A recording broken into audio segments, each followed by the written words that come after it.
Hola muchachos, ¿cómo les va? Buenos días, buenas tardes, buenas noches a todos. Hoy me propongo hacer un resumen de los contenidos fundamentales de la unidad 3 del programa, correspondiente a Divina Comedia de Dante Alighieri. Voy a compartir pantalla con ustedes. Hoy no tengo a nadie que me confirme si se ve bien o no, pero voy a confiar en el señor Zoom. Estoy grabando solo, hablando solo como un loco hoy. Miren las cosas que hago por ustedes. Muy bien. Voy a ir leyendo y haciendo pequeños agregados. La idea es que la pantalla oficie de pizarra o de sucedáneo, sustituto de pizarra, para que ustedes en todo caso vayan tomando nota y si voy muy rápido me hacen pausa. Comencemos hablando del Dolce Stil Novo, que es la corriente o la estética donde ubicamos al señor Dante. ¿Qué es el Dolce Stil Novo? Bueno, para algunos es un tipo de poesía, para otros es un estilo literario, es decir, una forma de hacer literatura, una corriente literaria, o también una cosmovisión, es decir, una mirada del mundo, con su respectivo correlato literario, una mirada del mundo traducido a una mirada estilística, a una forma de hacer literatura para representar dicha mirada. Está compuesto por un grupo de poetas italianos del siglo XIII, estamos hablando de finales del siglo XIII, comienzo del siglo XIV. Sus integrantes más destacados son los dos Guido, que son los más famosos, Guido Guinizelli y Guido Cavalcanti. Verán ya en los patronímicos, es una manera elegante de decir apellidos, la evidente ascendencia italiana. La Poggiani, Sino da Pistoia y por supuesto el integrante más significativo, Dante Alighieri. ¿Por qué esta corriente o cosmovisión o corriente literaria se llama de esta manera? Bueno, porque esta expresión, dolce stil novo, traducido como dulce estilo nuevo, es extraído de un sector del purgatorio, que es la segunda parte fundamental de la Divina Comedia, concretamente en el canto 24. Allí aparece esa expresión, dolce stil novo, y es esa la que encuentran estos poetas, o la que encontró la historia de la literatura para darle nombre a la corriente, al movimiento, bueno, a todo esto que hablábamos. Como ya habíamos tratado, el Dolce Stil Novo toma una fuerte influencia de la poesía trovadoresca o provenzal, es decir, de esa poesía que realizaban los trovadores, que cantaban los juglares, que nace en Provenza, en el sur de Francia, que está escrita en lenguaje, en un tipo de lengua que es el occitano. Eh, y digamos que los poetas del Dolce Stil Novo toman, entre otras cosas, de la poesía trovadoresca, sobre todo ese protagonismo fundamental de la mujer, que sobre el final de la Edad Media adquiere cierto protagonismo. Pero como decíamos, la poesía trovadoresca está escrita en occitano y la poesía del Dolce Stil Novo no, sino que está escrita en toscano o en lengua toscana, que es el inicio, la lengua que da inicio a lo que hoy conocemos como el italiano. Si uno lee la Divina Comedia en el lenguaje original, verá evidentemente eh, la sonoridad, ciertos factores ortográficos o fónicos o gramaticales propios del italiano. Todas estas son lenguas romances, es decir, que son lenguas derivadas del latín. Lo digo por las dudas. Otra de las características del Dolce Stil Novo es que se produce una reivindicación del amor cortés, es decir, ese amor que es el amor entre nobles, y que era un amor secreto, ya que los matrimonios eran arreglados por convención y los enamoramientos por lo general no se daban dentro de la pareja, sino que se daban de algunos participantes de la pareja hacia otras personas que también tenían, por supuesto, sus matrimonios o vínculos determinados por la convención cultural de las familias.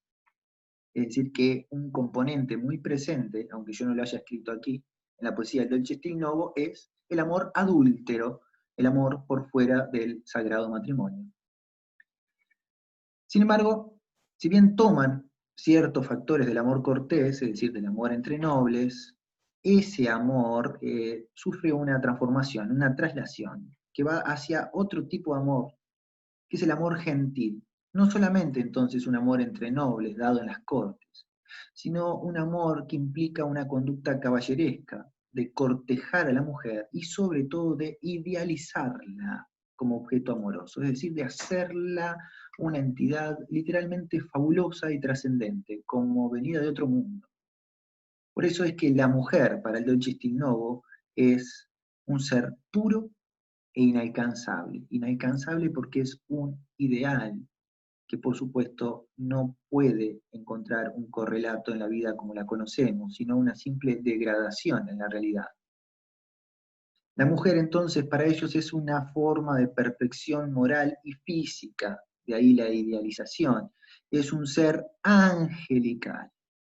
La expresión que ellos daban para referirse a la mujer es la de donna angelicata, la mujer angelical, que viene a tener una función de mediadora entre el hombre y Dios. Esto se ve perfectamente cuando uno resume el argumento de la Divina Comedia. Un hombre atraviesa los tres reinos de ultratumba para purificar su ser, llegar al paraíso, al reino de Dios, que es también llegar al reino donde está su mujer amada, Beatriz. De modo que gracias al estímulo de Beatriz, Dante puede llegar efectivamente al paraíso sobre el final del libro, y por lo tanto podríamos decir que la mujer es efectivamente un puente, un medium entre el hombre y Dios.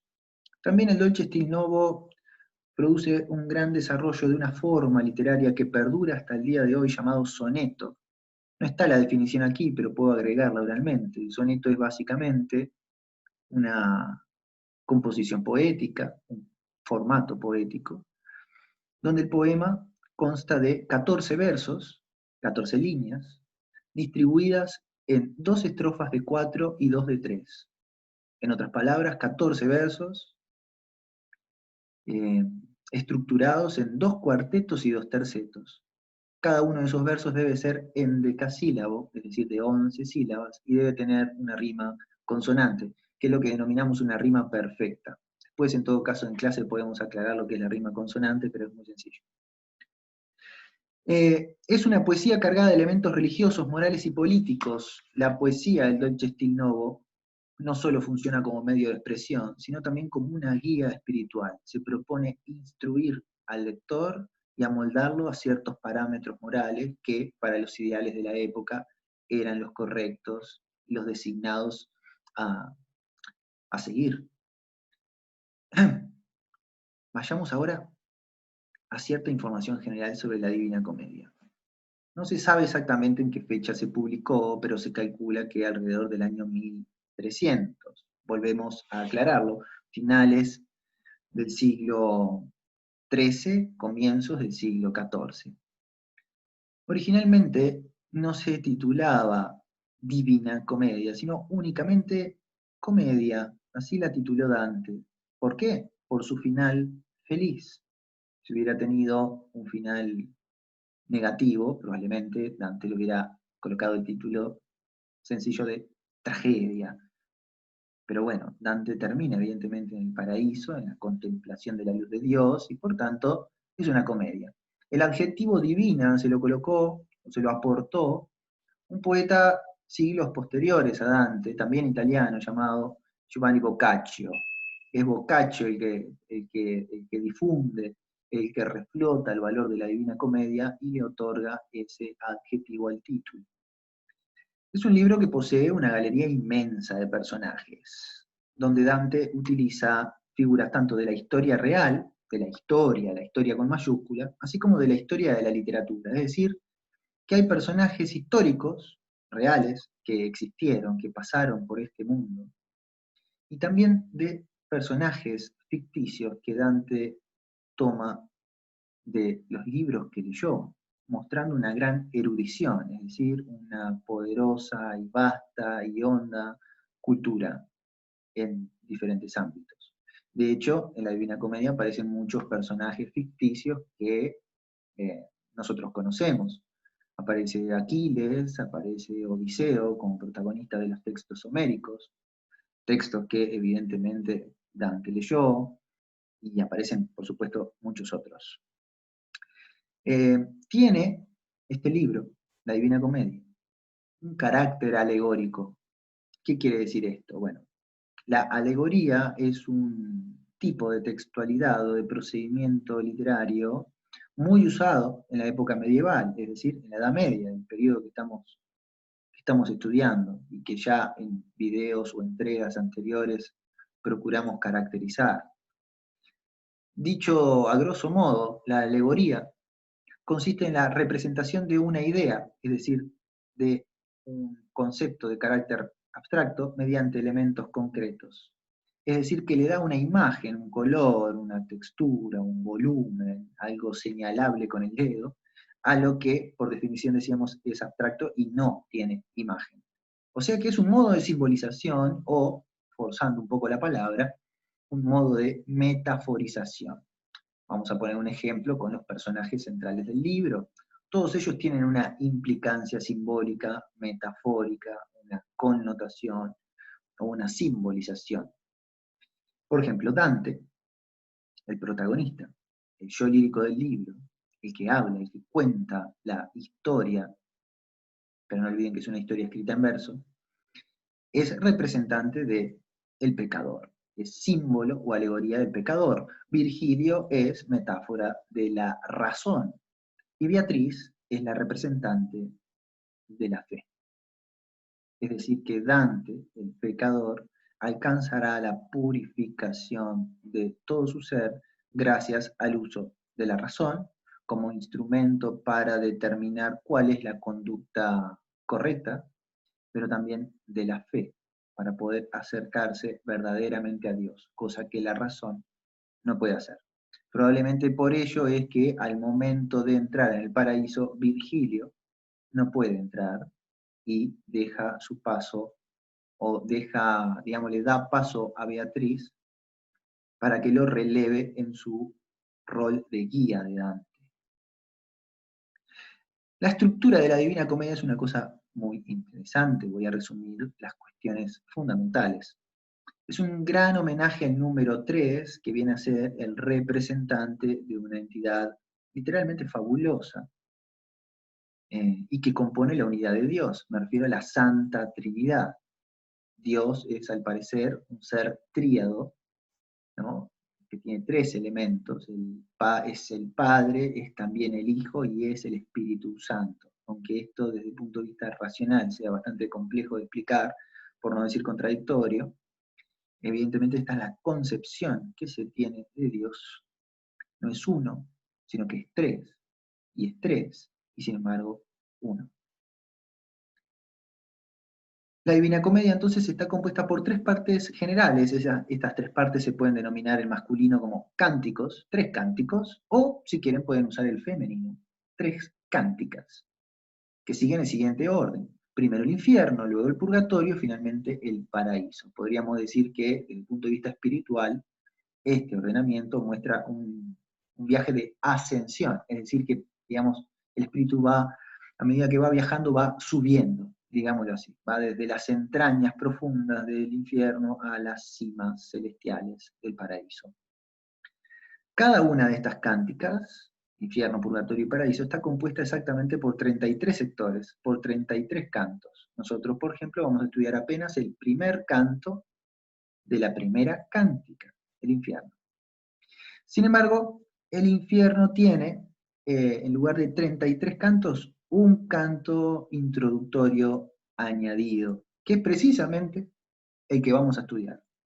O sea que si cada cántica tiene 33 cantos y hay un canto añadido, para saber cuántos cantos en total tiene la obra, daríamos 33 por 3 más 1, ese canto introductorio, lo que da lugar a 100 cantos, como los que componen la Divina Comedia. El 100 es un número perfecto que para muchos simboliza la unidad, perfección de Dios.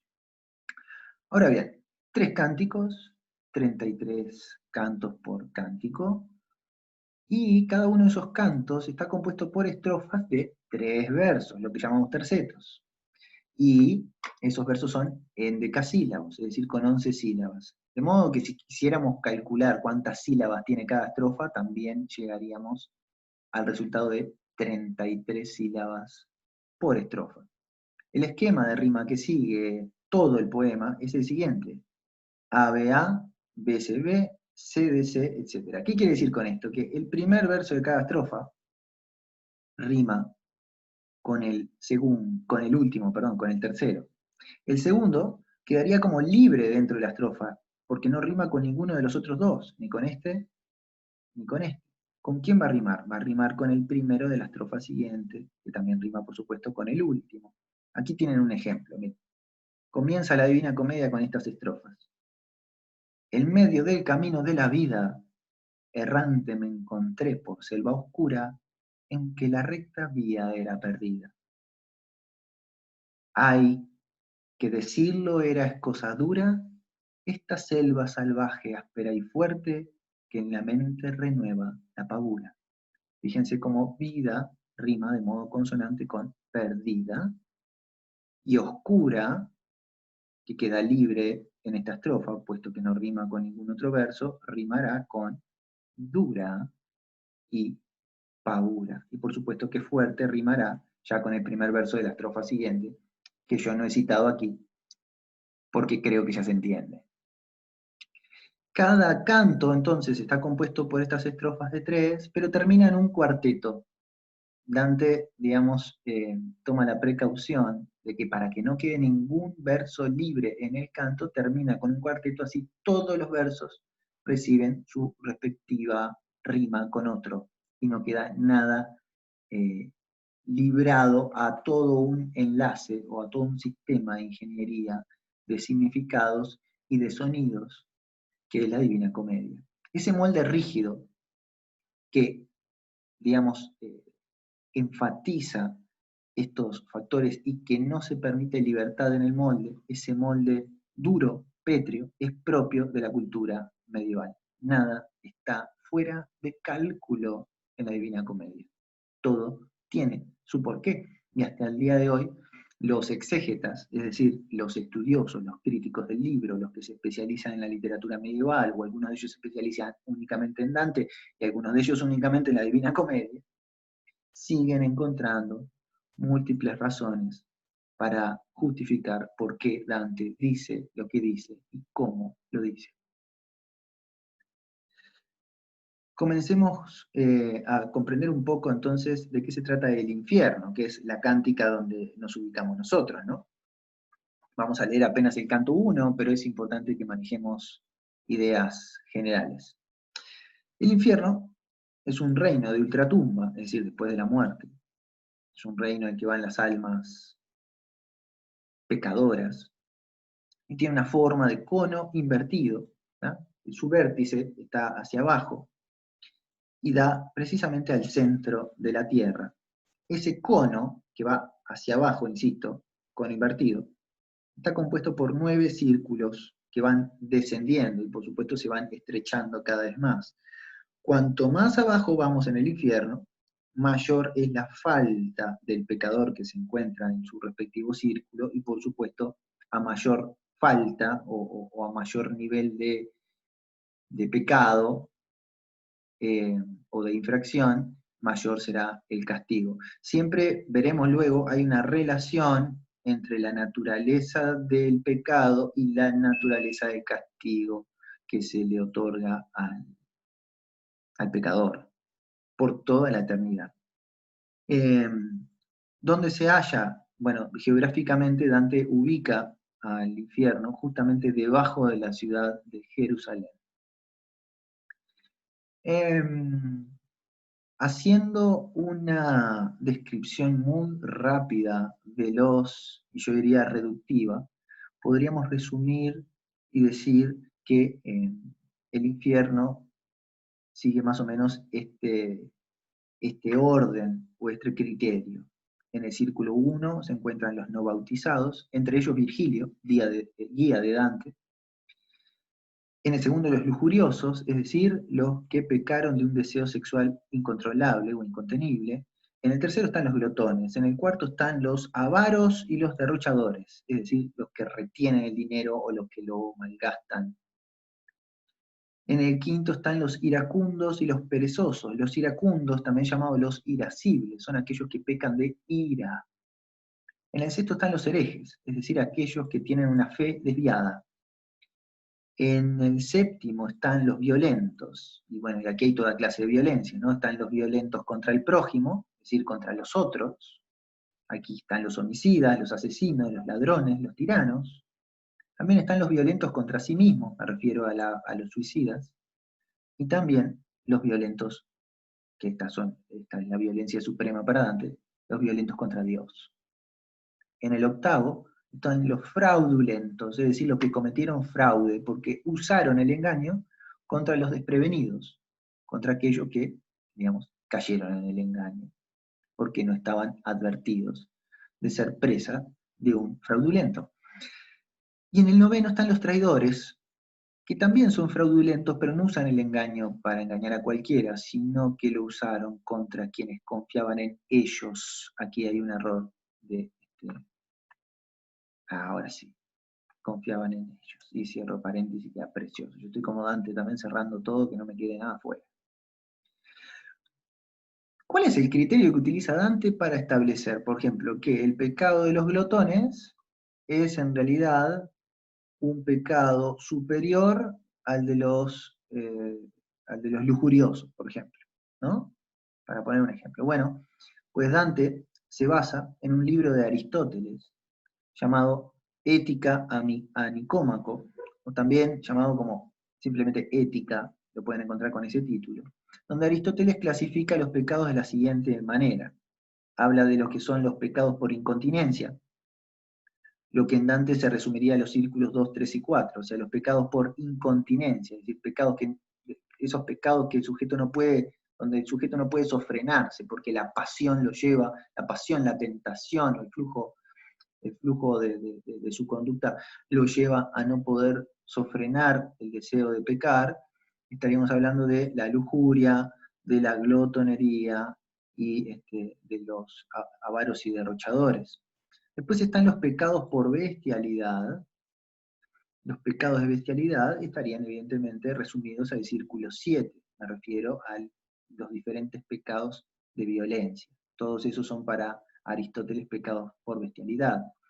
Y luego los pecados por malicia, ¿no? Estos pecados son los más graves y se resumen en Dante en el círculo 8, en los círculos 8 y 9, que serían justamente los pecados por malicia, los de los fraudulentos y los traidores. Verán que quedan algunos círculos afuera, el círculo 1 y el círculo 6, es decir, el círculo que Dante destina a los no bautizados y el círculo que Dante destina a los herejes. Estos círculos no tendrían referencia en el libro de Aristóteles y son invenciones de Dante. Es una novedad de Dante, sin base en ese libro de Aristóteles, y que evidentemente se basa en ideas religiosas de la época y no en pensamientos aristotélicos. Bueno, vamos ahora al texto. Entonces voy a dejar un momento de compartir, resumen, y vamos a leer el inicio del canto 1 en la misma versión de PDF que les pasé a ustedes. Comienza así, este clásico de la literatura. A la mitad del camino de la vida me encontré en una selva oscura por haberme apartado de la recta vía. Ah, cuán difícil resultaría decir lo salvaje, áspera y espesa que era aquella selva, y solo al recordarlo me produce pavor. Era aún más triste que la muerte, mas para hablar del bien que allí encontré, narraré las otras cosas que vi. No sabría decir exactamente cómo penetré allí, de tan adormecido que estaba cuando abandoné el verdadero camino. Pero al llegar a la ladera de la colina que cerraba el valle, que me había llenado el corazón de miedo, miré hacia arriba y vi su cumbre cubierta ya por los rayos del planeta que nos conduce rectamente por todos los caminos. Voy a leer hasta ahí, porque hasta ahí quiero explicarles algunas cosas. Volvamos a nuestra pizarra, a nuestro resumen. Ahí está. Bueno, fíjense que el texto comienza diciendo, o comienza Comienza el yo lírico ubicándose a la mitad del camino de la vida. Algunos calculan esto como los 35 años. Por eso algunos hacen un cálculo matemático elemental. Si el libro se publicó más o menos en 1300 y Dante, el yo lírico, el protagonista, dice que está a la mitad de la vida, y entendemos que la mitad de la vida son 35 años, tal vez Dante, cuya fecha de nacimiento no se sabe, debe haber nacido 35 años antes que 1300. Es decir, algo así como en 1265, año más, año menos. Poco se sabe además de Dante, para algunos nació bajo el signo de Géminis, no se sabe si tuvo 3 o 4 hijos, una de sus hijas se hizo monja y adoptó curiosamente el nombre de la hermana Beatriz, ¿no? Utilizando el nombre, no sé si deliberado o por casualidad, de la amada platónica de Dante, esa Beatriz que no fue su esposa, que no era la madre de sus hijos, pero que fue su gran amor ideal durante toda su vida y a quien dedica en parte la Divina Comedia. Mujer que en la realidad se llamaba Beatriz Portinari y que ya había muerto al momento de Dante escribir el libro, este largo poema. Eh, Fíjense que la vida, dice Dante, y no mi vida. A la mitad del camino de mi vida no, a la mitad del camino de la vida. Esto le da como una referencia universal, se refiere a cualquier vida, no a la vida personal suya, sino a la vida de cualquier persona en su circunstancia. Veremos cuál es esa circunstancia, la circunstancia del pecador, de un pecador cualquiera. Él viene a representarlos a todos. Por eso es que Dante es aquí un personaje arquetípico, o también llamado un personaje universal, que representa a muchos otros, no únicamente su ser. Se nombra una selva oscura en la que ha caído al apartarse de la recta vía. Esa selva oscura es la alegoría del pecado y se opone a la recta vía, o a la vía recta. Fíjense cómo se destaca sobre todo este adjetivo, ¿no? Es evidentemente esta recta vía una alegoría de la vida correcta.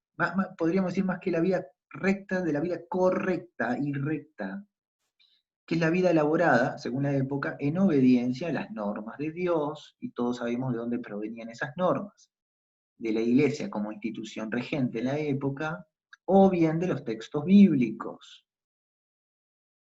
Entonces, como ven, la recta vía y la selva oscura son dos elementos que se oponen. La recta vía es el camino correcto, el camino de los bienaventurados, el camino de los que, en caso de no salirse nunca, serían merecedores del paraíso. Y la selva oscura es el lugar donde caen los pecadores. Entonces comenzamos a comprender el motivo del viaje, ¿no? El motivo del viaje es el pecado y la necesidad, luego de cometerlo, de recuperar ese camino recto perdido. Cuando Dante habla de la selva, le atribuye 3 adjetivos. Habla de una selva oscura, áspera y espesa. Ese paisaje no solo es un paisaje físico, no solo es, leído literalmente, una selva, sino también un paisaje espiritual. Un paisaje donde, como ven, al ser áspera, oscura y espesa, es un territorio de confusión, donde es muy difícil determinar por dónde salir. Y al ser oscura, es un lugar carente de luz. La luz vendría a representar la presencia de Dios, de modo que el pecado es el lugar donde Dios no está, donde Dios brilla por su ausencia, vamos a decirlo así.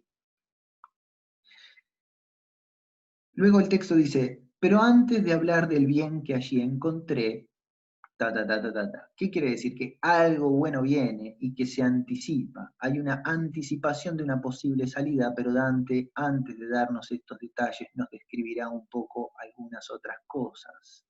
Veremos que ese factor positivo que se insinúa por aquí será, lo que luego veremos, como la llegada de Virgilio. Virgilio que representa la razón y que al colaborar con el pecador, lo ayuda a pensar, a determinar el porqué de sus pecados y cuál es la manera de corregirlos.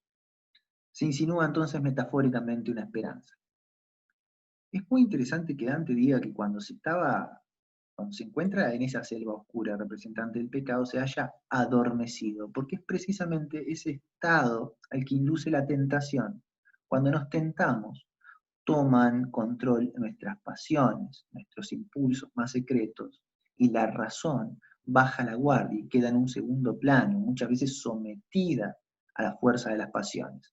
Es decir, que pecamos porque, por definición de Dante, digamos, la conciencia se aletarga, queda evidentemente dormidita.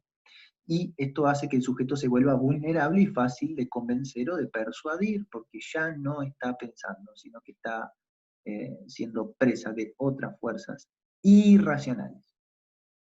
Luego Dante dice, miré hacia arriba y vi su cumbre, y vi su cima, bueno, algunos dicen su cumbre y otros puse su cima, aquí porque estaba manejando yo dos traducciones, disculpen, y vi su cima, diríamos, o cumbre, como sea, revestida ya de los rayos del planeta que nos conduce rectamente. Es decir, que en medio de la selva Dante mira hacia arriba y ve una cima, ve una cumbre, ve una colina, y esa colina está iluminada por los rayos del planeta que nos conduce rectamente. Bueno, ¿cuál es ese planeta? El planeta que nos guía es el Sol, pero alegóricamente representaría la fuente de todo bien, la fuente divina. Esa cima, esa cumbre que está allá arriba, en contraposición a la selva, que está aquí abajo, la selva oscura, la cumbre iluminada, es la cima del bien, de la virtud. Si se sube a la cima, se alcanza la luz, se alcanza la excelencia del espíritu y por lo tanto se abandona el territorio confuso y oscuro de la selva del pecado. Es decir, que también hay cierta oposición, si se quiere, entre esa cima y la selva. Lo interesante es que para llegar a esa selva es determinante la acción de escalar. Lo que nos está diciendo Dante aquí es que para alcanzar el bien no basta con verlo o sentirlo, sino que tendrá que realizarse una acción que requiere esfuerzo, trabajo, paciencia y un avance meticuloso, prestando atención a cada paso. Por eso es que la razón, en términos alegóricos, la llegada de Virgilio será absolutamente necesaria para poder guiar ese gesto de escalada o de salida de la selva oscura. Estos son los factores esenciales que tienen que saber para nuestra vuelta a clases, porque retomaremos las clases en presencia con, a partir precisamente de este punto. Dejo de grabar, cuelgo el video, se los paso en unos minutos. Espero que anden bien, que se entienda todo y si tienen dudas lo dejan en los comentarios o se lo anotan para trabajarlo luego en clase y aclararlo todo allá. Nos vemos y que anden bien.